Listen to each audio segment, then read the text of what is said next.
Everyone, स्वागत है आपका आपकी अपनी क्लास महामाया एजुकेशन में। आज हम पढ़ने वाले हैं हिंदी विषय। देखिए, हिंदी विषय में हमने पिछली बार में वर्णमाला देखी थी। आज हम हिंदी विषय के बारे में हम बात करने वाले हैं, जो हम इस तरह से देखने वाले हैं कि हिंदी के अंतर्गत संधि किसे कहते हैं। ये एक ऐसा टॉपिक है, एक्चुअली वर्णमाला का कुछ और भी बचा हुआ है, लेकिन संधि के बारे में हमें इसलिए भी पढ़ना ज़रूरी है कि संधि के रिलेटेड क्वेश्चंस जो होते हैं कई बार एग्जाम्स में पूछे जाते हैं और हमें वो संधि से रिलेटेड आना चाहिए। तो चलिए हम शुरुआत करते हैं हमारी क्लास की। जैसा कि हम जानते हैं, देखिए हम संधि का, आप इस वीडियो को अगले 30 सेकंड तक आराम से देखिएगा। संधि का एक ऐसा पैटर्न देखेंगे जिसके अंतर्गत आपको सारी चीज़ें क्लियर हो जाएगी। आप किसी भी शब्द का संधि विच्छेद आसानी से कर पाते हैं। देखते हैं, देखिए संधि कहते किसको है। तो संधि के लिए हमने देखा था, हम जानते हैं सभी कि दो वर्णों का मेल जो होता है, वो दो वर्णों का मेल अगर अत्यंत घनिष्ठता के साथ हो तो उससे एक विकार उत्पन्न होता है और उसे क्या कहा जाता है? संधि कहा जाता है। उसे क्या कहा जाता है? संधि। अब विकार का मतलब क्या होता है? विकार का मतलब ये होता है कि कुछ नई चीज बनना। दो शब्द हैं, उनके दो वर्ण मिलाए और उनको दोनों को मिलाने के बाद अगर मान लिया जाए कि कोई नई चीज आती है तो वो क्या बन जाती है? संधि बन जाती है। हम संधि की बात करते हैं तो देखिए हम तीन तरह की संधि देखते हैं।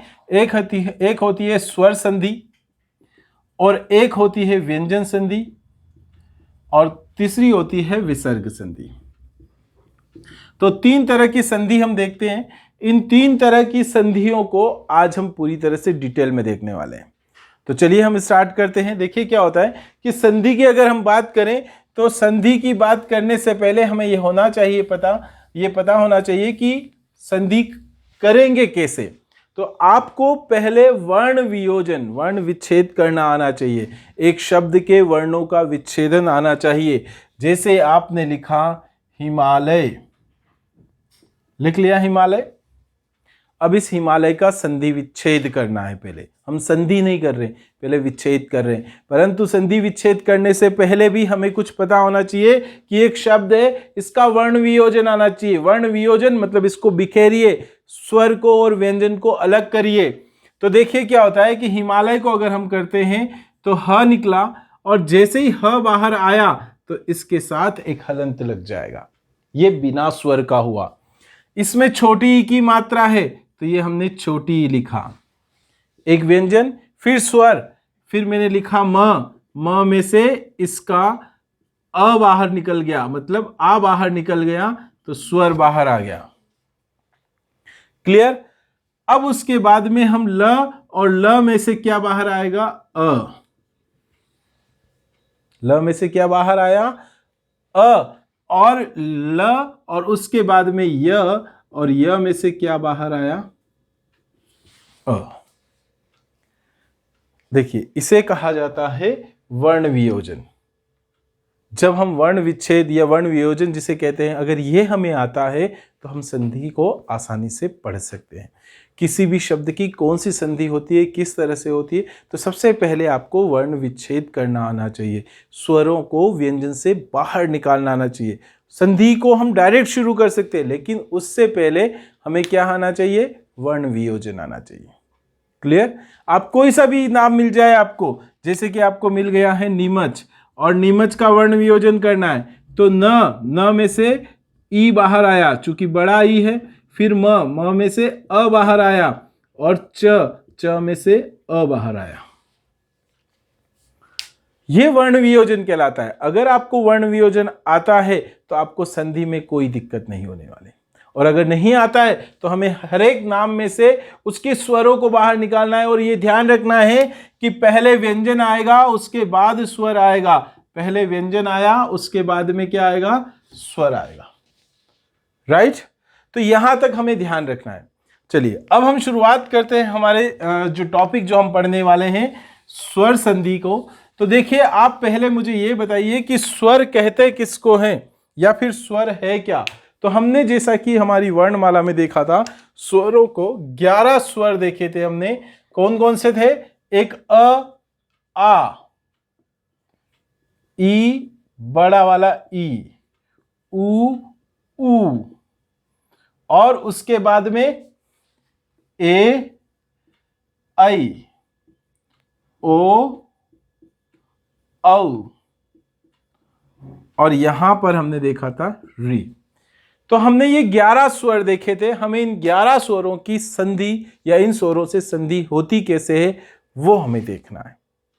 तो देखिए, स्वर संधि की जब बात की जाती है तो स्वर संधि को आप ऐसे देखिए कि जिन दो वर्णों को हम मिलाने वाले हैं, जिन दो वर्णों को हम मिलाने वाले हैं, दोनों स्वर होने चाहिए। जिन दो वर्णों को हम मिलाने वाले हैं वो दोनों स्वर होने चाहिए। इसको और क्लियर कर देता हूं मैं आपके सामने कि जिन दो वर्णों को आप मिला रहे हैं, जैसे मिलेंगे कौन से वर्ण, पहले शब्द का अंतिम अक्षर और दूसरे शब्द का पहला अक्षर। पहले शब्द का अंतिम अक्षर, आप चाहें तो यहां पर लिख लीजिएगा कि पहले शब्द का अंतिम अक्षर और उसके साथ जुड़ेगा दूसरे शब्द का पहला अक्षर, दूसरे शब्द का पहला अक्षर, ये जुड़ेंगे। अब जब ये दोनों जुड़ेंगे तो इससे एक नया शब्द बनेगा, लेकिन ये शब्द जो पहले शब्द का अंतिम अक्षर है, ये अक्षर स्वर होना चाहिए और ये वाला अक्षर भी स्वर होना चाहिए, और इससे जो बनेगा वो भी स्वर बनेगा, तो वो स्वर संधि कहलाएगी। अर्थात दो स्वरों का मेल स्वर संधि कहलाता है। क्लियर? अब ये कैसे होगा कि पहले शब्द का अंतिम अक्षर कैसे निकालेंगे और दूसरे शब्द का पहला अक्षर कैसे निकालेंगे? तो जैसे कि मैंने आपसे अभी बताया था कि जैसे मान लीजिए हमने लिखा हिमालय। अब अगर मैं इस हिमालय को देखूं तो हम कैसे लिखते हैं, हिम प्लस आलय, ऐसे देखते हैं। मैंने आपको बताया था संधि जो होती है उसको हम आसानी से कर पाते हैं, संधि का विच्छेद करना बड़ा भारी काम रहता है। अभी हम यहां से शुरू कर रहे हैं। मैं आपको यह भी सिखाऊंगा कि विच्छेद करके यह कैसे पता किया जाए कि इसमें कौन सी संधि है, या इससे कौन सा शब्द बनने वाला है, या इससे कौन सा विकार उत्पन्न होने वाला है। हिम प्लस आलय हमने इस तरह से देखा। अब देखिए क्या होता है कि आपके मन में जैसे आ रहा हो, या फिर और कोई दूसरा शब्द आपके मन में कोई सा भी शब्द आ रहा हो, हिमालय ले लिया, विद्यालय ले लिया, या कवि ले लिया, कविंद्र ले लिया, या इस तरह से कोई भी आ रहा हो, तो हम उसके लिए देखते हैं। चलिए देखिए, अगर हमारे पास में आया ऐसा परम प्लस आत्मा, ये वाली चीज आई अपने सामने, परम प्लस आत्मा। तो अब देखिए क्या होता है कि अब यहां पर जब हम इसका वर्ण वियोजन करेंगे तो प, अ, र, अ, म, अ, ये हुआ पहला, आ, आधा त और म और आ। अब इसमें देखिए पहले शब्द का अंतिम अक्षर अ है, ये एक स्वर है, और दूसरे शब्द का पहला अक्षर ये भी क्या है, स्वर है। तो इनसे मिलने वाला बनने वाला विकार भी एक स्वर रहेगा। अब वो स्वर कौन सा रहेगा वो हमें देखना है।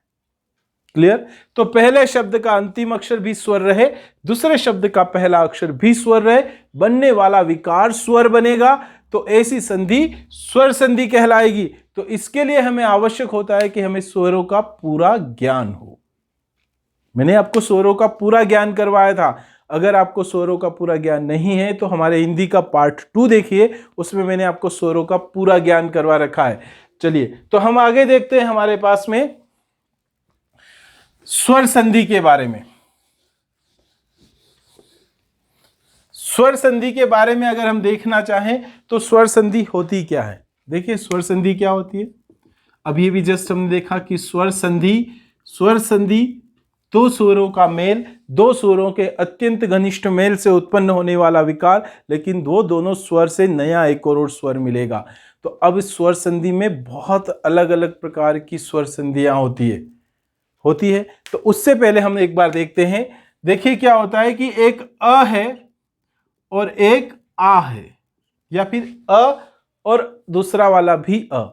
तो आप इसको ऐसे देखिए कि यदि पहले शब्द का, मैं आपको पूरा डायग्राम के हिसाब से बता देता हूं, है ना। तो यहां पर मैं आपको थोड़ा सा और उससे भी क्लियर हो जाएगा कि यदि पहले शब्द का, यहां पर आप चाहें तो नोट कर लीजिएगा कि पहले शब्द का यहां से संधि स्टार्ट हो रही है अपनी, तो हम स्टार्ट कर रहे हैं इसको, हम नाम इसको थोड़ा सा समझने के बाद देंगे कि पहले शब्द का अंतिम अक्षर है ना क्या हो, अ हो। पहले शब्द का अंतिम अक्षर क्या होना चाहिए, अगर पहले शब्द का अंतिम अक्षर अ हो और दूसरे शब्द का, इसके साथ जुड़ने वाला दूसरा शब्द, दूसरे शब्द का अंतिम अक्षर भी क्या हो, दूसरे शब्द का अंतिम अक्षर भी स्वर हो, लेकिन कौन सा स्वर हो, सजाती स्वर हो। कौन सा हो, सजाती स्वर हो। मैंने आपको बताया था कि सजाती स्वर कौन से होते हैं, अ और आ दोनों सजाती हैं, ई और ई सजाती हैं, उ और उ सजाती हैं, ये सजाती स्वर कहलाते हैं। जब इसके अलावा ए आई ओ औ मैंने आपको बताया था कि वो कौन से स्वर रहते हैं, नहीं तो आप एक बार उस वीडियो को देखिएगा, कंसेप्ट पूरा क्लियर हो जाएगा आपका। जब पहले शब्द का अंतिम अक्षर अ हो और दूसरे वाले शब्द का पहला अक्षर, यहां अंतिम लिख दिया है हमने, आप इसको थोड़ा सा करेक्ट कर लीजिएगा, यहां पर पहला अक्षर चाहिए हमें कि दूसरे शब्द का पहला अक्षर क्या हो, वो भी सजाती हो, स्वर हो और सजाती हो। तो कौन कौन सा हो सकता है, यहां पर एक अ हो सकता है और एक और क्या हो सकता है, आ हो सकता है। सजाती दो ही होते, या तो स्वयं अ रहे या फिर क्या हो जाए, आ हो जाए, दोनों में से कुछ भी हो जाए। तो बनने वाला अक्षर आ रहेगा, मतलब बड़ा वाला रहेगा, या तो ये या ये या ये। इसे दीर्घ स्वर संधि कहते हैं। इसे क्या कहते हैं, दीर्घ स्वर संधि। तो ध्यान रखिएगा, दीर्घ स्वर संधि के अंतर्गत क्या होता है कि पहले शब्द का अंतिम अक्षर अ हो, क्या आ होगा, तो अगर पहले शब्द का अंतिम अक्षर आ हो और दूसरे शब्द में से कोई सा भी हो, अ या आ, तब भी क्या बनेगा, आ बनेगा। इसे दीर्घ स्वर संधि कहते हैं। दीर्घ स्वर संधि किसको बोलते हैं, पॉइंट पूरी तरह से ध्यान रखिएगा कि पहले शब्द का अंतिम अक्षर अ या आ हो और दूसरे शब्द का पहला अक्षर अ या आ हो, तो बनने वाला शब्द आ रहेगा। जैसा कि मैंने आपको अभी बताया था, मैं पूरा बताता हूं वापस। हमने देखा परम प्लस आत्मा। अब इस परम प्लस आत्मा का वर्ण विच्छेद करिए, वर्ण वियोजन करिए। प के साथ हलंत लग जाएगा, र अ म अ प्लस आ आधा त, फिर म और फिर आ। इस तरह से हमने देखा। अब पहले शब्द का अंतिम अक्षर अ है और दूसरे शब्द का पहला अक्षर क्या है, आ है, तो इससे बनने वाला विकार या बनने वाला अक्षर आ रहेगा। बाकी सारे अक्षर ऐसे के ऐसे ही रहेंगे, प अ र अ म आ आधा त म आ। मतलब देखिए किसी में कोई चेंज नहीं आया, पहले शब्द के अंतिम अक्षर में ही चेंज आया, बाकी सारे अक्षर ऐसे के ऐसे ही है। ये देखिए इसमें भी और दूसरे शब्द में, मतलब सारे अक्षर वैसे के वैसे ही है। अब हम इसको लिख लेते हैं साथ में, तो यहां पर क्या हो जाएगा, प ये इसके ऊपर गया तो प, र के ऊपर गया तो र, म आ पे गया, मा, त म पे गया और म आ पे गया, परमात्मा। परम प्लस आत्मा परमात्मा हुआ। क्लियर। तो यह हुई हमारी दीर्घ स्वर संधि।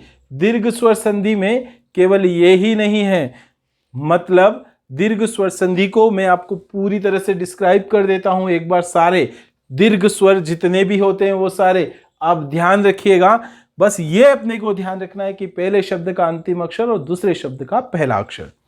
देखिए हम दीर्घ स्वर संधि की अगर हम बात करते हैं तो दीर्घ स्वर संधि में पहले हमें यह पता है कि दीर्घ स्वर होते कौन कौन से हैं। तो दीर्घ स्वर होते हैं, देखिए यहां पर आप ऐसे देखिए कि यदि अ के साथ में, यहां पर आप पॉइंट नोट कर लीजिएगा, क्या नोट करना है आपको? पहले शब्द का अंतिम अक्षर, और इसके साथ नोट करिएगा अगला कि दूसरे शब्द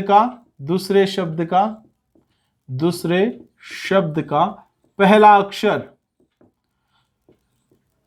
है ना।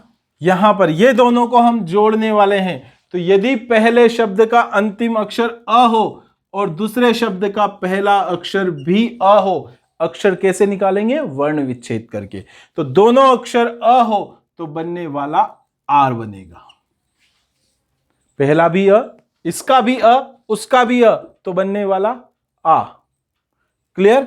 अगर इसका पहले शब्द का अंतिम अक्षर जो है हमारे पास अ हो और दूसरे शब्द का पहला अक्षर आ हो, तो बनने वाला क्या बन जाएगा हमारा? वो भी आ ही बनेगा, क्योंकि दोनों का दीर्घ मतलब दीर्घ ही बनेगा। अगर पहले शब्द का अंतिम अक्षर आ हो और दूसरे शब्द का पहला अक्षर अ हो, तो भी बनने वाला क्या बनेगा हमारा? आ ही बनेगा। और यदि पहले शब्द का अंतिम अक्षर आ हो और दूसरे शब्द का पहला अक्षर भी आ हो, तो बनने वाला क्या बनेगा? आ बनेगा। ये हुए कौन से? अ और आ दीर्घ के लिए। अगला देखते हैं हम। यदि पहले शब्द का अंतिम अक्षर छोटा ई और फिर ई छोटा वाला, तो बनने वाला क्या बनेगा बताइए? बिल्कुल सही, बनने वाला क्या बनेगा? बड़ा वाला ई। क्लियर? यदि पहले शब्द का अंतिम अक्षर छोटा ई और दूसरे शब्द का पहला अक्षर बड़ा ई हो, तो बनने वाला वापस क्या बनेगा? बड़ा ई। हर केस में बड़ा ई ही बनेगा। अगर पहले शब्द का अंतिम अक्षर बड़ा ई और दूसरे शब्द का पहला अक्षर छोटा ई हो, तो बनने वाला पहला अक्षर बड़ा ई ही बनेगा। अगर पहले शब्द का अंतिम अक्षर बड़ा ई हो और दूसरे शब्द का पहला अक्षर बड़ा ई हो, तब भी बनने वाला बड़ा ई बनेगा, क्योंकि ई का दीर्घ ई होता है। राइट? तो ये दूसरा वाला टाइप हमारा हुआ। तीसरे टाइप पे चलते हैं, स्वरों के। कौन सा टाइप हुआ तीसरा? कि यदि पहले शब्द का, ये तो मैंने लिखा हुआ है, आप इसको डायरेक्ट हम इसे ही देख लेते हैं कि यदि पहले शब्द का अंतिम अक्षर ऊ हो और दूसरे शब्द का भी पहला अक्षर भी ऊ हो, तो बनने वाला बड़ा ऊ बनेगा। क्लियर? अब अगर पहले शब्द का अंतिम अक्षर ऊ हो और दूसरे शब्द का पहला अक्षर बड़ा ऊ हो, तो यहां पर बनने वाला बड़ा ऊ बनेगा। सब केस में बड़ा बनेगा। चूंकि हम बात किसकी कर रहे हैं? दीर्घ स्वर संधि की बात कर रहे हैं, तो हमेशा बनने वाला दीर्घ बनेगा। इसमें भी अगर मान लिया जाए कि पहले शब्द का अंतिम अक्षर बड़ा ऊ और दूसरे शब्द का छोटा है, तब भी बड़ा ऊ। मतलब हमारे पास में तीनों केस कौन से बने? तीनों केस इस तरह से बने। एक और होता है दीर्घ स्वर के लिए, वो यहां लिख देता हूं कि यदि पहले शब्द का अंतिम अक्षर री हो और दूसरे शब्द का पहला अक्षर री हो, तो बनने वाला बड़ा री बनता है, वो इस तरह से होता है। क्लियर? तो ये यहां पर हमारे पास में 4 प्रकार के क्या हुए? दीर्घ स्वर संधि के प्रकार हुए। अब हमने देखिए परमात्मा वाले का देखा था। अगर मान लिया जाए हम कोई और दूसरा भी लिखते हैं, मैं इसके लिए एक एग्जांपल लिखता हूं, री को अभी हटा देता हूं, हम सभी का एक एक एग्जांपल देख लेते हैं, आपके सामने और क्लियर हो जाएगा कि अगर मेरे सामने संधि करने के लिए ज्ञान प्लस अभाव आया, तो मैं इसका संधि कैसे करूंगा? तो देखिए, ज्ञा को हम निकालेंगे तो ज्ञ बाहर और आ, फिर न को न बाहर और अ, न 2 टुकड़ों में टूट गया, फिर उसके बाद फिर अ और फिर भ बाहर आ और व बाहर और अ। अब इन दोनों से मिलकर क्या बनेगा बताइए? पहले शब्द का अंतिम अक्षर अ, दूसरे शब्द का पहला अक्षर अ, जब दोनों अ हो तो बनने वाला आ बनेगा। और यहां पर क्या बना? ज्ञ। क्लियर? ज्ञ आ में मिला तो ज्ञा, ये इसमें मिल जाएगा, और फिर न तो ऐसा ही है, फिर भ आ में मिला तो भा और व। अब देखिए क्या होता है कि ये वाली चीज जो है वो इसके साथ जुड़ जाती है, तो ज्ञाना, ज्ञाना भाव। क्लियर? हम इसका एक एग्जाम्पल देखते हैं कि अगर मान लिया जाए कि आपके सामने इस तरह से कोई आ जाए, कवि प्लस इंद्र, कवि प्लस इंद्र। अब आपको इसका संधि विच्छेद करना है, इसी तरह से कर लेंगे। देखिए मैं करवा देता हूं, या फिर आप ऐसे देख लीजिए, क को तो मैं ऐसा ही लिख दूं, इस व में से निकला छोटा ई प्लस छोटा ई और इंद्र, दोनों मिलकर क्या बनेंगे, बड़ा ई, और यहां बना क व इंद्र, तो कविंद्र। राइट? अगला देखते हैं, हमारे पास में आता है ऊ वाला। तो ऊ वाले के लिए अगर आप देखते हैं तो मैं उससे पहले आपको जैसे कुछ बताता हूं। देखिए हम जो एग्जाम्पल देखने वाले हैं वो है गुरु, गुरु, हम गुरु को ऐसा लिख सकते हैं, है ना, प्लस उपदेश। तो देखिए क्या होता है कि मैं इसमें से अंतिम अक्षर को अलग कर लेता हूं, है ना। तो अंतिम अक्षर को मैंने यहां पे क्या किया कि गु और र, उ प्लस उ और पदेश। ठीक है? अब देखिए यहां पर क्या हो रहा है, ये अ उ और ये उ मिलकर बड़ा वाला उ बन रहे हैं, और इधर र है और इधर गुरु और पदेश। अब ये जब इसके साथ जुड़ता है तो बड़े उ की मात्रा लगाना सीख जाइए। बड़े उ की मात्रा ऐसे लगानी है, छोटा उ ऐसे और बड़ा उ वैसे। कब? जब र के साथ लगे। बाकी तो ऐसे और ऐसे लगा ही सकते हैं हम, पर र के साथ लगे तो देखिए ये र भी छोटा उ लगा हुआ है। अब मैं इसमें बड़ा वाला उ लगाने वाला हूं।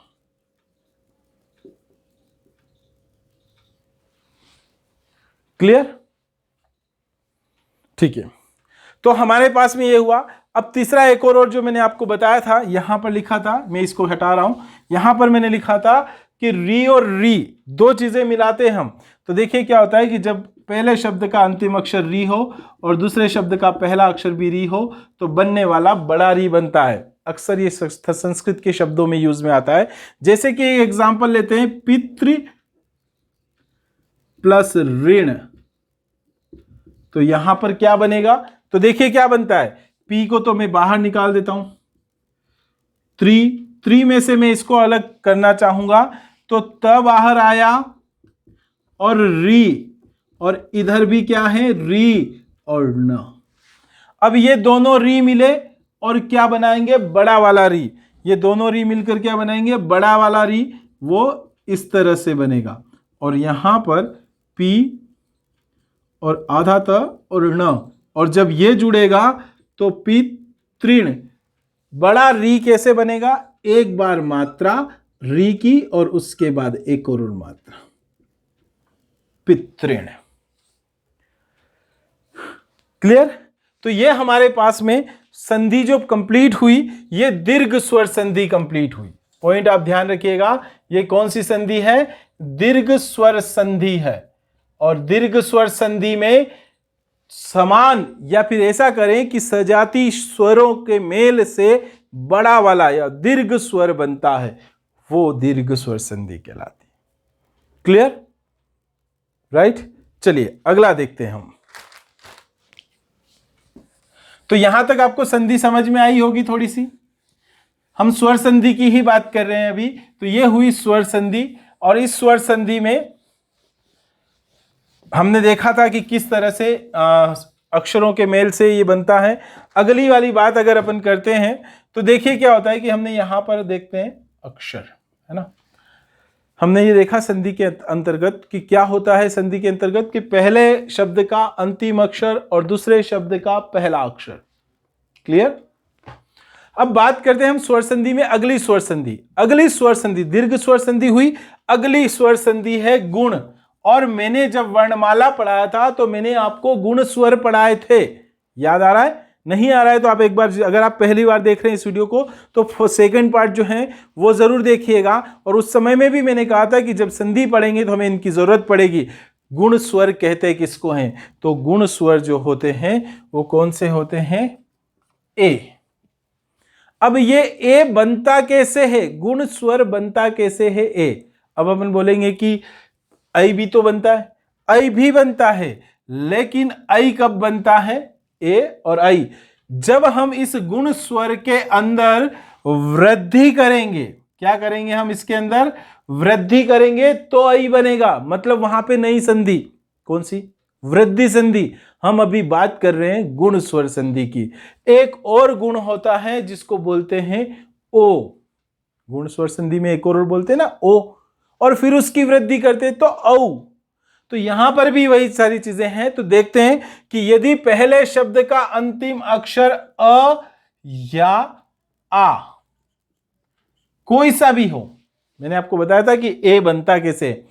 पहले शब्द का अंतिम अक्षर अ या आ में से कोई सा भी हो और दूसरे शब्द का पहला अक्षर ई या ई में से, बड़े वाले ई और छोटे वाले ई में से कोई सा भी हो, तो बनने वाला विकार या बनने वाला अक्षर क्या बनेगा?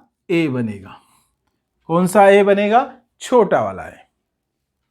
इससे क्या कहा जाता है? गुण स्वर।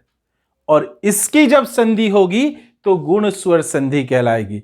तो गुण स्वर संधि के अंतर्गत क्या होता है कि पहले शब्द का अगर अ है और दूसरे शब्द का ई है, अगर पहले शब्द का ए है, अ है और दूसरे शब्द का पहला अक्षर ई है, और अगर यहां पर आ है पहले शब्द का अंतिम अक्षर और दूसरे शब्द का पहला अक्षर छोटा ई और बड़ा ई में से कोई सा भी है, तो हर केस में बनने वाला क्या बनेगा? ए ही बनेगा। हम अभी वृद्धि संधि नहीं देख रहे हैं, हम गुण स्वर संधि की बात कर रहे हैं। तो गुण स्वर संधि ऐसे बनती है। पॉइंट नोट करिएगा आप, क्योंकि ये चीजें अगर एक बार समझ में आ गई, अभी जैसे ही हमारी संधि कंप्लीट होगी, मैं आपको संधि विच्छेद तो अभी बता ही रहा हूं, संधि तो अभी बता ही रहा हूं, संधि विच्छेद करके संधि कैसे, कोई आपको एक शब्द मिल गया तो उस शब्द से संधि विच्छेद करेंगे कैसे, वो पता लगाएंगे। क्लियर?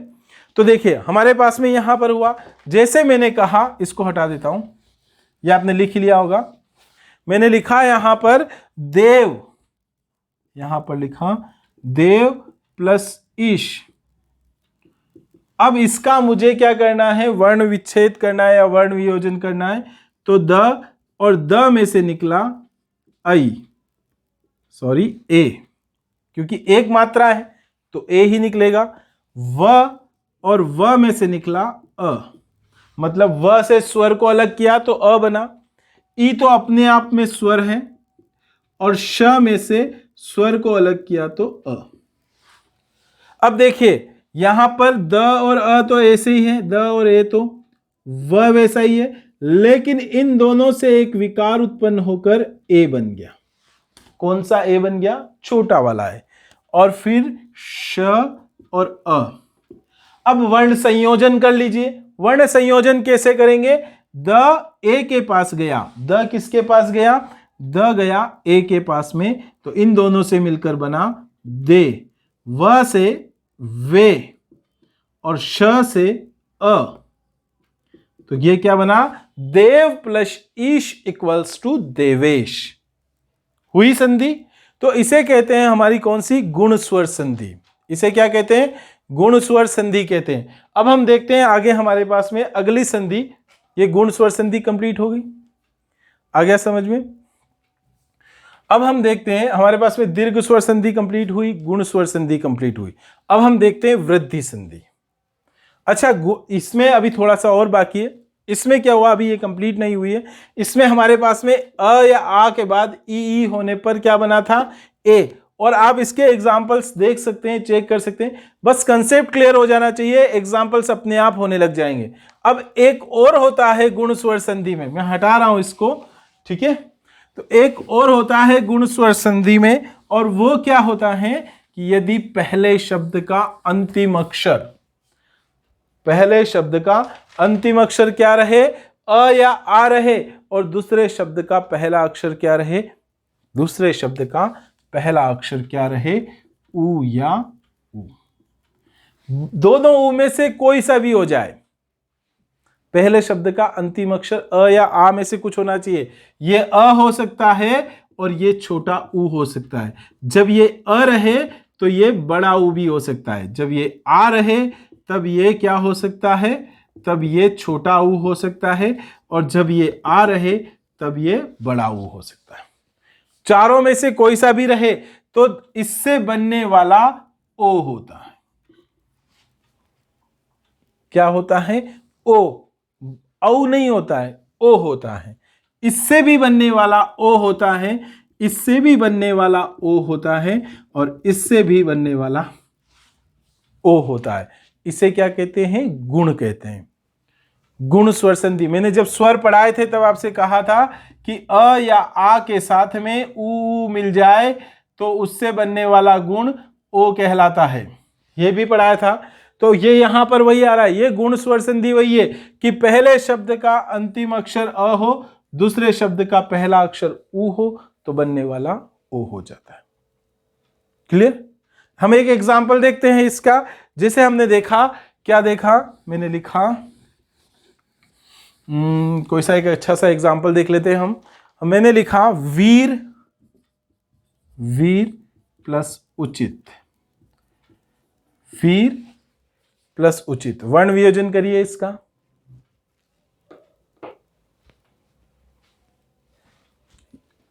ये गलत लिखा हुआ है, इसको सही कर देते हैं, वीर प्लस उचित। अब सही है। अब वर्ण वियोजन करिए।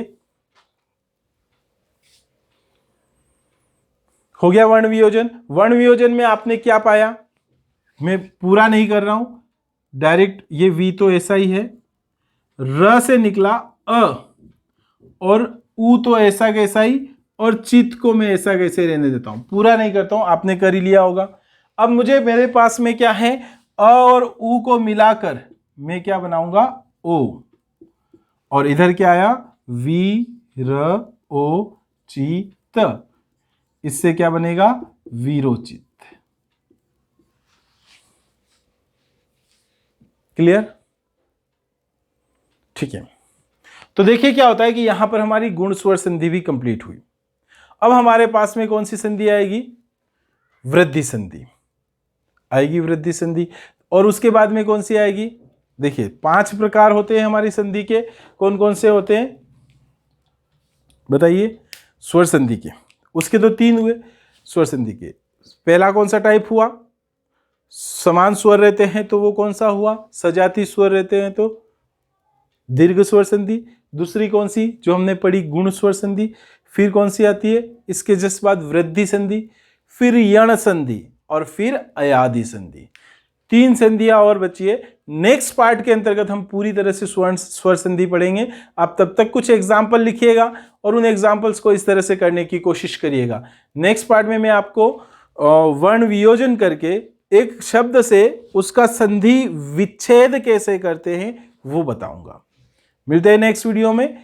और अगर आपने इससे पहला वाला पार्ट नहीं देखा है तो उस पहले वाले पार्ट को अवश्य देखिएगा। और ये चीज़ें जो हैं हमारे लिए बहुत छोटी छोटी होती है, एक बार देखने में ही समझ में आ जाएगी। तो हम नेक्स्ट वीडियो में मिलते हैं। Okay, thank you.